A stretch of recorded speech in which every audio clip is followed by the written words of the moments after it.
ajukan gagasan yang udah yang teman-teman udah buat, itu ajukan, coba gitu, ajukan. Misalkan di internal ini dulu, di internal kelompok dulu. Biasanya kan kalau KTI minimal tuh 2 sampai 3 orang anggotanya.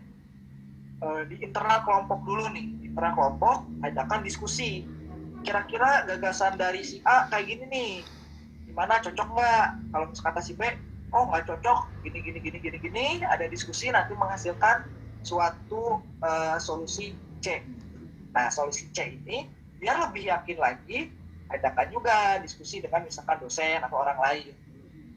Ketika solusi ini ternyata memang bisa menjawab atau bisa menjadi alternatif solusi, teman-teman bisa langsung melakukan penguatan terhadap alternatif solusi yang diajukan. Kenapa? Karena ya, biasanya ketika sudah diskusi, sudah brainstorming, walaupun gagasan tersebut sudah mampu diterapkan, sudah pas untuk diterapkan, tapi masih ada kekurangan. Nah, dari situlah kita bisa atau memiliki kesempatan untuk memperkuat alternatif solusi yang diajukan berdasarkan hasil brainstorming.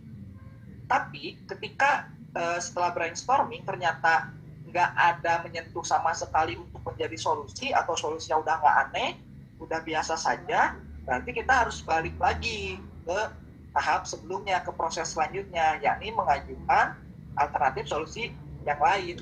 Terus saja seperti itu sampai memang dirasa ini pas dan bisa dilakukan penguatan. Ketika gagasan yang kita ajukan sudah ibaratnya yakin, itu kuat, baru mulai menulis.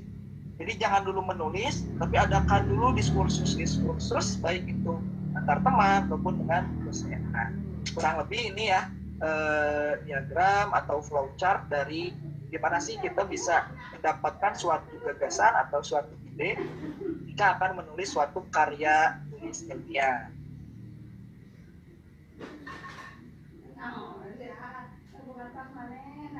Nah, ini ya, ini kan dibilang disampaikan bahwa dari mengidentifikasi masalah dia bisa dilakukan dengan beragam cara. Salah satunya dengan mencari pemberitaan secara daring, gitu, secara online.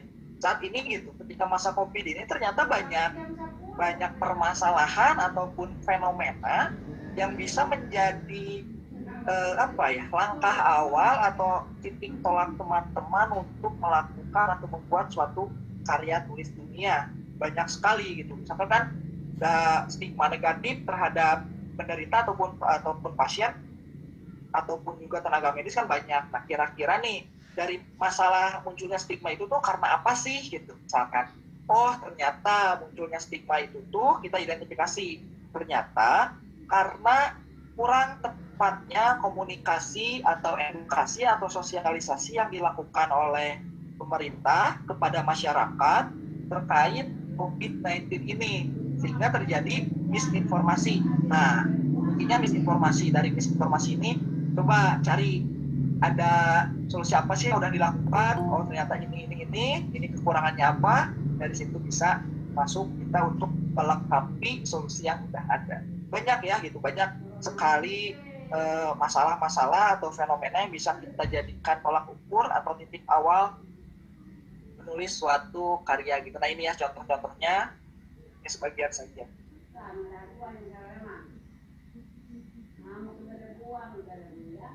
Nah, setelah kita mendapatkan suatu ide atau suatu gagasan, langkah selanjutnya kita harus mengetahui nih hal umum dalam perlombaan KTI.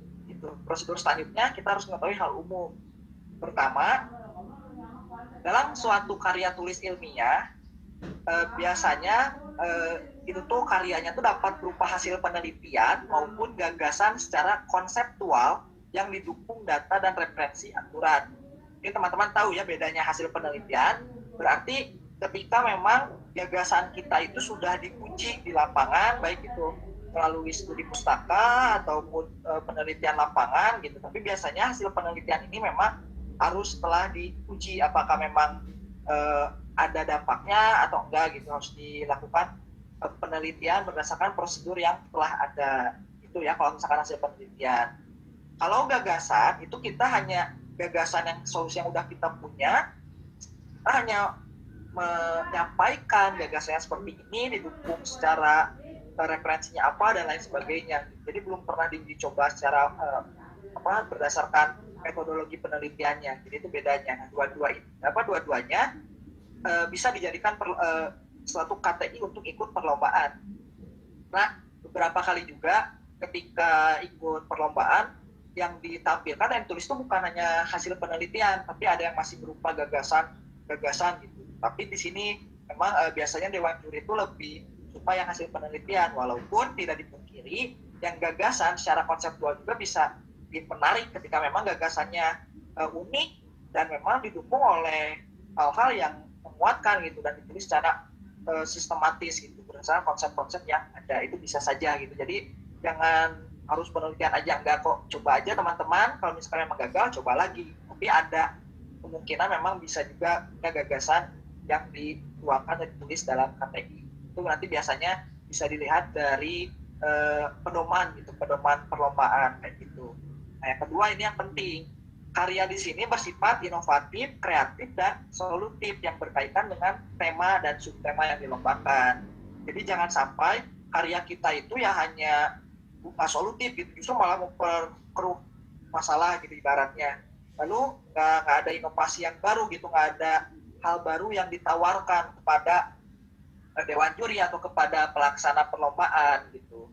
Dan yang memang harus diperhatikan adalah ketika memang kita udah memiliki gagasan inovatif, gagasannya itu kreatif gitu kan, dan juga solutif, harus dilihat berkaitan tadi dengan tema dan subtema dari penyelenggara. Kalau misalkan nggak berkaitan, ya sama aja bohong gitu kan. Jadi itu poin intinya. Lalu ketiga, karya tidak mengandung cara dan merupakan karya orisinil bukan hasil plagiarisme.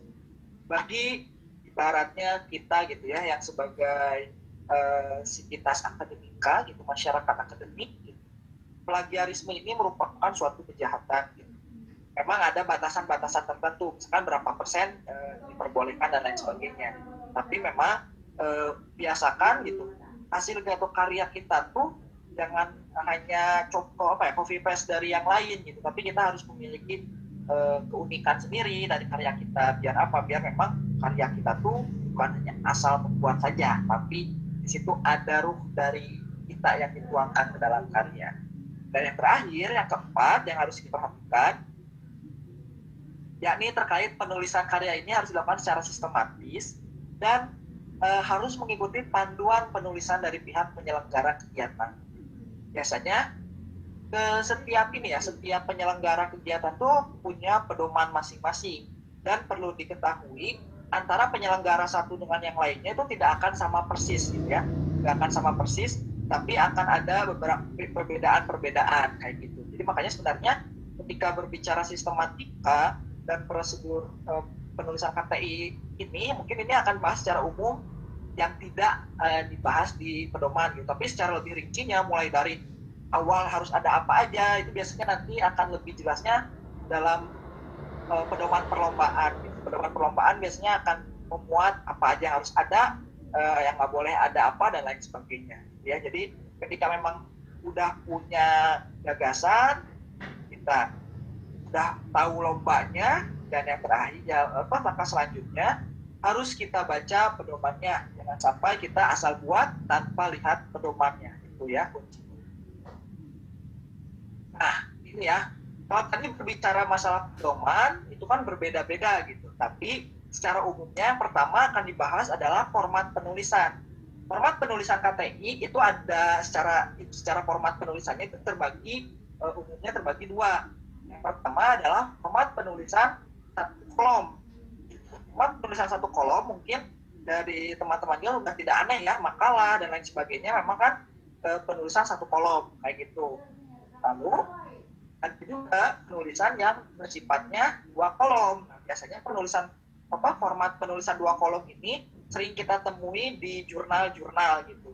Nah, ada saja ya penyelenggara yang menggunakan format penulisan satu kolom, dan ada juga penyelenggara yang menggunakan format penulisan dua kolom. Jadi jangan kaget gitu ya ketika nanti ada format penulisan dua kolom gitu. Kalau yang awal-awal mungkin kaget gitu ya, tapi ya nggak ada bedanya kok gitu, hanya beda dalam bentuk tulisannya aja, hanya dalam bidang formatnya saja, seperti itu ya. Ini yang pertama. Nah, masuk ke bagian KTI. Secara umum, bagian kata itu terbagi ke dalam 3 bagian. Bagian awal, bagian inti, dan bagian akhir.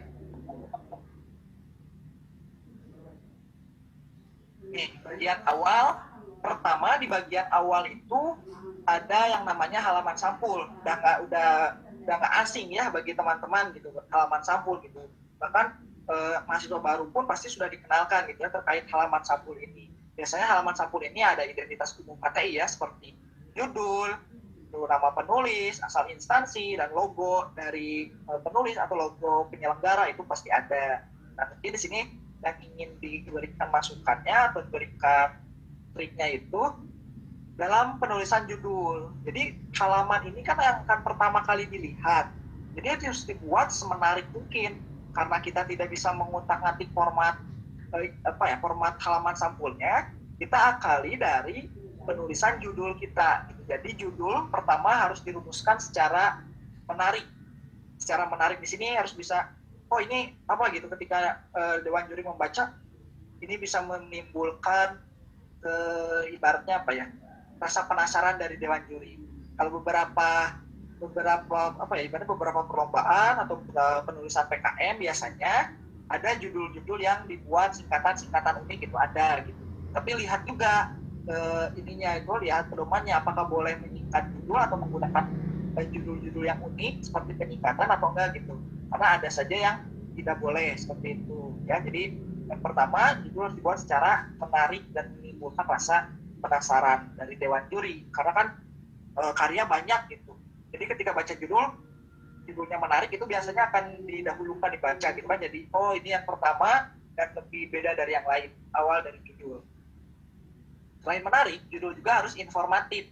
Jadi walaupun judul kita itu hanya beberapa kata saja, itu harus bisa memberikan gambaran tentang isi dari KTI yang akan kita tulis.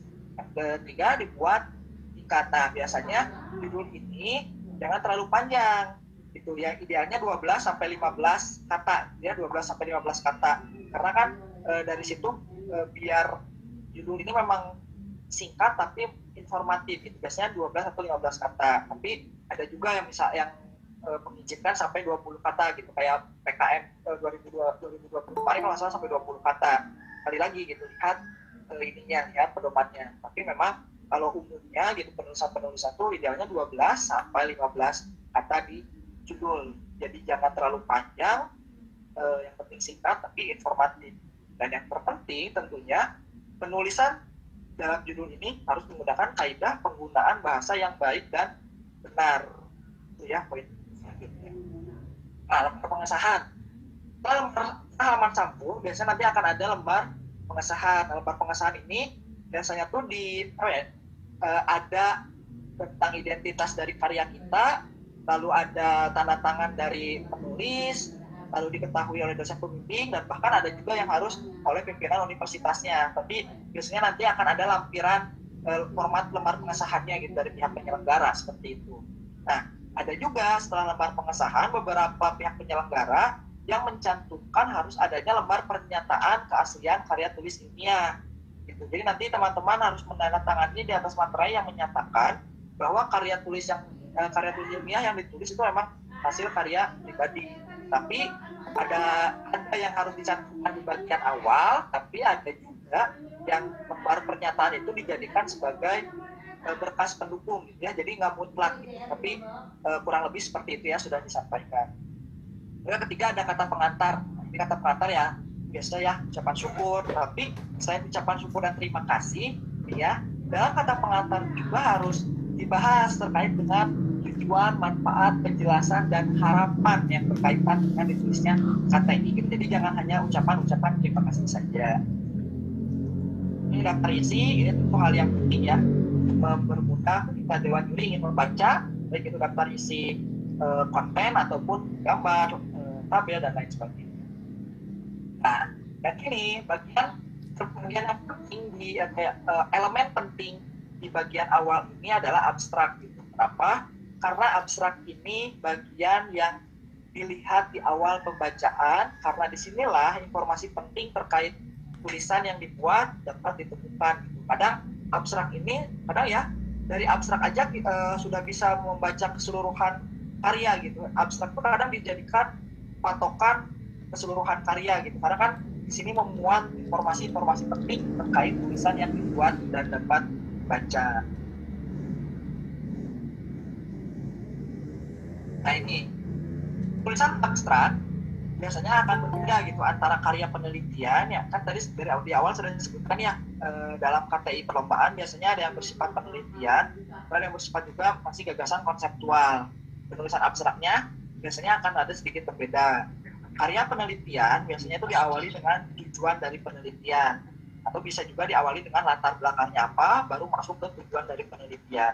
Setelah itu alasan dilakukannya apa, 3 metode penelitian yang digunakan apa, dan ya poin 4 yang membedakan itu temuan penelitiannya apa. Karena kan penelitian itu mencari suatu kebenaran, menguji, dan harus disampaikan temuannya seperti apa. Sedangkan bagi karya gagasan itu latar belakang masalahnya apa, kayak tujuan penulisan gagasan, ya tujuan dari gagasan itu apa, lalu dijelaskan juga gagasan dari kita itu apa dan rasionalisasinya gagasan kita itu apa. Dan tepat prosedur penulisan ya, bukan penelitian kalau di sini, tapi prosedur penulisan. Dan yang kelima bedanya, kalau di penelitian adalah temuan penelitian, kalau di gagasan adalah hasil yang diharapkan dari gagasan. Karena kan belum diuji gitu kan, jadi masih suatu harapan gitu. Jadi hasil yang disampaikan itu bukan hasil yang benar-benar final gitu, tapi hasil yang diharapkannya seperti apa. Nah catatan, abstrak itu biasanya ditulis satu paragraf ya, nggak beberapa paragraf, tapi satu paragraf. Jumlah katanya antara 200 sampai 250. Tapi sekali lagi ada juga ya, sering ditemukan beberapa perlombaan yang sampai 350 ada, sampai 500 ada kayak gitu. Jadi normalnya 200 sampai 250. Cuman lihat lagi pedoman di setiap penyelenggara perlombaan. Diketik satu spasi dengan huruf Times New Roman gitu. Jadi dan dibuat italic gitu ya, jadi agak miring semua gitu. Ya, untuk penulisan abstrak. Nah, ini ada contoh gitu ya, contoh dari penulisan abstrak. Nah, ini penulisan abstrak yang bersifat karya penelitian kayak gitu. Jadi pertama nih ya, yang bagian merah ini jelaskan dulu tujuan dari penelitian apa. Kan dijelaskan untuk mengembangkan ini, ada tujuan dari pengembangannya untuk ini. Itu tujuan dari penelitiannya di awal sudah dituangkan. Lalu di bagian selanjutnya, di tulisan yang warna biru, teman-teman bisa lihat gitu. Tujuannya udah disampaikan nih. Lalu harus dijelaskan juga, harus diperkuat alasan kenapa tujuan itu harus dilakukan atau harus diteliti adalah apa. Di sini dijelaskan bahwa tujuannya agar dapat menarik minat belajar serta mampu menambah wawasan tentang jenis-jenis kendaraan. Itu kan alasan kenapa dilakukannya penelitian ini. Nah, udah tujuan, udah alasannya kenapa, dijelasin juga prosedur atau metode penelitiannya seperti apa. Karena dalam suatu penelitian, metode penelitian ini yang menjadi cara gitu, menjadi alat untuk mendapatkan hasilnya. Kan di sini dijelaskan bahwa penelitian ini menggunakan penelitian R&D gitu, Research and Development, dengan model yang etik. Itu ya kurang lebih gitu. Jadi ini biar nggak ngawang-ngawang, ini kurang lebih contoh abstrak dalam karya penelitian. Dan terakhir tentunya di bagian akhir tuh dijelaskan hasil akhir dari penelitian ini, dari proyek ini tuh menghasilkan apa, kan? Jadi jelasin tuh hasil dari proyek ini berupa aplikasi virtual reality tentang pengenalan kendaraan untuk anak-anak usia dini yang dapat dipasang pada smartphone Android. Itu ya kurang lebih kayak gitu. Lalu di bagian akhirnya pun, di bagian hasil ini ada beberapa kalimat ya. Di bagian hasil juga dijelaskan hasil uji cobanya. Ternyata nilai rata-ratanya 80% diperoleh presentasi setiap responden, di mana menyatakan aplikasi ini dalam kriteria sangat baik. Itu kan penelitian tuh ada uji coba gitu. Jadi nanti ada feedback terhadap karya atau penelitian yang ditulis, apakah memberikan dampak atau tidak berdampak atau menemukan apa gitu, tergantung metode penelitian atau pendekatan penelitian yang dilakukannya. Ini ya contoh abstrak untuk karya penelitian. Nah ini abstrak untuk suatu karya gagasan kayak gitu. Jadi Pertama, jelasin dulu nih penelitiannya di latar belakangi karena apa gitu kan. Penelitiannya di latar belakangi karena apa gitu. Kan di sini penelitian ini atau tulisan ini di latar belakangi karena suhu global yang terus meningkat dan akan mengakibatkan pemanasan global. Itu kan latar belakangnya ya, latar belakang kenapa munculnya gagasan. Nah, lalu masuk beranjak dari hal tersebut, maka tujuan dari penulisan, nah ini maksudnya baru masuk ke tujuan dari menulis gagasan ini. Kalau di awal tadi tentang latar belakangnya, lalu kalimat selanjutnya atau poin selanjutnya masuk ke tujuan dari ditulisnya gagasan, gitu. Baik itu untuk apa di sini? Untuk memberikan alternatif solusi guna meningkatkan kecerdasan ekologis masyarakat. Sebab nanti dijelaskan juga gitu. Jadi jangan hanya memberikan ini tapi tidak ada penguatnya gitu. Jadi antara kalimat itu kalau bisa saling menguatkan satu sama lain kayak gitu ya. Itu yang merah ini tujuan. Itu yang hijau. Nah, yang hijau ini hal apa sih yang harus kita lakukan dan kita memperkenalkan gagasan kita seperti apa? Tentunya dibarengi dengan rasionalisasinya. Rasionalitasnya di sini mungkin hanya sebatas umum aja tapi mencakup, tapi di mana nanti rincinya akan dituangkan di dalam bab 4 tentang hasil dan pembahasan. Di sini juga ditulis ya, kalau tadi kan metode penelitian nih yang ditulisnya. Nah, kalau biasanya dalam karya gagasan kita hanya cukup menjelaskan bagaimana proses metode penulisannya gitu, mulai dari awal kayak gimana. Kan di sini menggunakan metode studi pustaka melalui sumber data sekunder. Kan kalau yang penelitian mereka menggunakan data primer gitu ya, ibaratnya lapangan uji gitu. Tapi kalau gagasan bisa diatasinya dengan menggunakan data-data sekunder. Jadi disebutkan juga proses penulisannya seperti apa. Nah, bedanya di bagian hasil tadi, kalau yang penelitian, abstrak penelitian itu kan menjelaskan hasil penelitian. Kalau di bagian gagasan, ini menjelaskan luaran utama yang diharapkan. Kenapa yang diharapkan? Karena tadi ini belum diuji, gitu. Jadi masih berupa harapan, gitu kan, masih berupa cita-cita yang diharapkannya seperti apa, seperti itu. Nah, kita sekarang masuk ke bagian inti. Jadi kan bagian awal udah ya, bagian awal ada beberapa bahwa sistematikanya seperti apa dan prosedur tulisnya kayak gimana. Sekarang masuk ke bagian inti. Di bagian inti nih kurang lebih ada 5 elemen yang memang ada gitu. Pertama, pendahuluan, yang pustaka, metode penelitian atau penulisan, tergantung karya yang kalian tuh karya penelitian atau karya gagasan. Yang keempat ada hasil dan pembahasan. Lalu terakhir tentunya adalah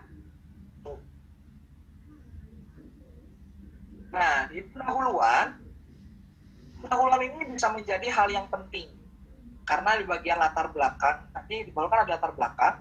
Bagian latar belakang itu teman-teman harus mampu menguatkan gitu, memberikan argumen kenapa gagasan ini ditulis atau kenapa penelitian ini harus dilaksanakan, harus dilakukan. Latar belakang biasanya harus mampu memposisikan topik dengan kondisi terkini, mengemukakan adanya gap. Gap itu berarti masalah itu berarti kondisi seharusnya seperti apa dan fakta di lapangannya seperti apa. Di situ kan berarti apakah ada gap atau enggak. Ketika memang ada ketidaksesuaian antara kondisi yang diharapkan dengan fakta di lapangan, di situ ada gap yang harus diisi oleh solusi, baik itu penelitian ataupun gagasan yang ditulis oleh kita. Setelah kita mengemukakan gap, kita harus memberikan atau menyampaikan hal yang perlu dilakukan itu apa gitu. Berdasarkan adanya gap itu, lalu apa yang harus dilakukan gitu. Jangan hanya menjelaskan ada gap, udah gitu. Kita jelaskan apa yang harus dilakukan, tapi setelah diketahui gapnya apa, nah baru masuk ke hal yang perlu dilakukan, kayak gitu. Nah, setelah kita mengungkapkan hal yang perlu dilakukan, kita harus jelaskan nih penelitian terdahulu atau gagasan sebelumnya udah ada belum yang sama dengan yang harus dengan upaya yang harus tadi disampaikan yang harus dilakukan. Kalau misalkan ada seperti apa, kalau belum seperti apa. Tapi biasanya ya akan selalu ada penelitian atau gagasan terdahulu yang dilakukan untuk mengatasi suatu masalah seperti itu.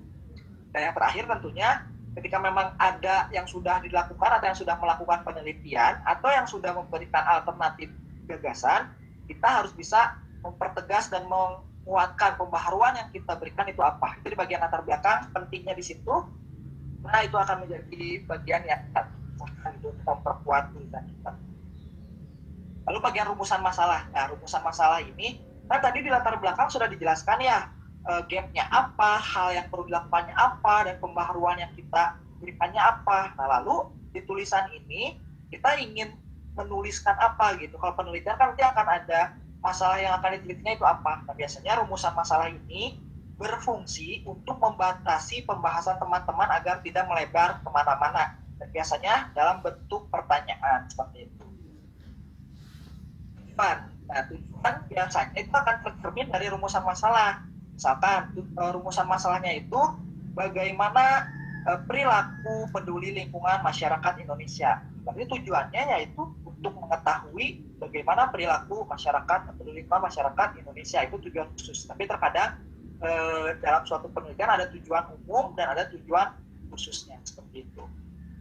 Dan di bagian terakhir dalam bagian kedua itu ada manfaat. Karena ketika kita menulis sesuatu jangan sampai tidak ada nilai lebih atau kontribusi yang dapat diberikan gitu. Jadi manfaat ini nanti akan menjelaskan atau menuangkan manfaat secara teoritis ataupun secara praktis dan atau juga secara kebijakan gitu. Jadi manfaat di sini bisa manfaat secara teoritis. Manfaat secara teoritis biasanya hal apa ya, atau mengisi kekosongan dari penelitian sebelumnya atau mengisi kekosongan dari gagasan sebelumnya nggak sih gitu. Gagasan yang kita tulis atau penelitian yang kita lakukan itu biasa teoritis ya. Kalau praktis itu lebih kepada manfaat secara implementasinya, misalkan dapat mengurangi tingkat pencemaran lingkungan gitu. Atau bisa juga nanti manfaat secara kebijakan gitu. Manfaat secara kebijakannya itu biasanya akan berbentuk manfaat bagi pihak pemangku kebijakan apa ketika gagasan kita dilaksanakan, seperti itu kurang lebih. Nah, ini ada contoh ini ya, sekilas tentang latar belakang gitu. Nah, di bagian pertama ini kadang boleh langsung mengemukakan gap, tapi lebih enak biasanya didahului dulu oleh pengantar gitu ya. Pengantar cukup satu paragraf misalkan. Di sini pengantarnya menjelaskan tentang kondisi bangsa Indonesia di tengah atau yang dihadapkan pada realita abad 21 dan perkembangan revolusi industri 4.0. Dijelaskan juga yang berdampak pada apa-apa. Nanti bisa dibaca ya. Lalu paragraf kedua ini mulai masuk kepada ingin menjelaskan adanya gap atau adanya masalah. Oleh karenanya di bagian kedua ini kan itu disebutkan warga negara idealnya ya, warga negara sebagai bagian integral dan segala bla bla bla bla bla harus mampu atau memiliki peran penting dalam memanfaatkan peluang serta mengatasi. Lalu dijelaskan juga, nah, kondisi idealnya apa di sini? Kondisi idealnya adalah mempersiapkan generasi muda Indonesia bisa dilakukan melalui mata pelajaran IPS. Ini contoh saja ya, salah satunya gitu. Kenapa? Sebab berdasarkan SYAP bahwa IPS memiliki peran penting dalam konteks mempersiapkan warga negara yang adaptif dan memiliki sejumlah kompetensi yang fungsional dalam menghadapi tantangan perkembangan zaman. Itu kan kondisi idealnya ya, atau kondisi yang diharapkannya nih.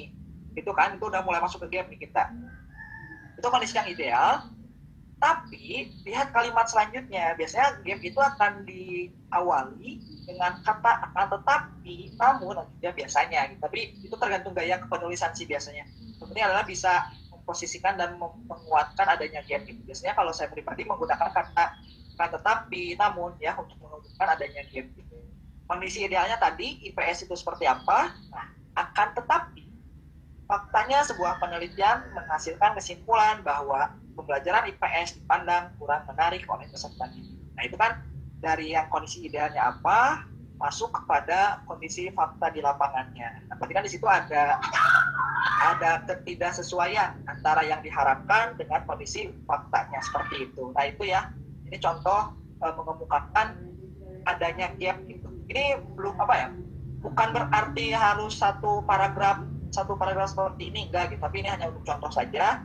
Silakan bisa dikembangkan. Tapi kurang lebih prinsipnya seperti tadi. Di latar belakang bagian awal itu harus mampu mengemukakan adanya gap. Gap itu apa? Sekali lagi, gap itu kondisi yang diharapkan atau kondisi ideal dengan kondisi di lapangannya apakah selaras atau tidak. Jika tidak selaras, berarti di situ ada jurang pemisah atau masalah. Nah, jurang pemisah itulah yang harus kita bangun jembatan atau solusinya.